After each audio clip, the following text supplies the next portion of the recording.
Ako, ikaw, tayo. Tayong lahat ay Pilipino. Bansang Pilipinas ang siyang idolo. Ipinagmamalaki sa buong mundo. Sa isip, gawa at salita.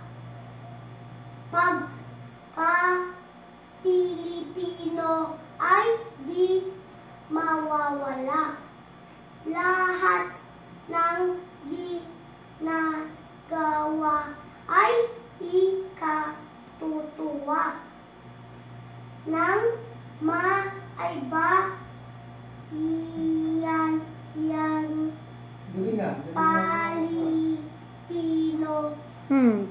Pilipino Pilipinas na iyong mut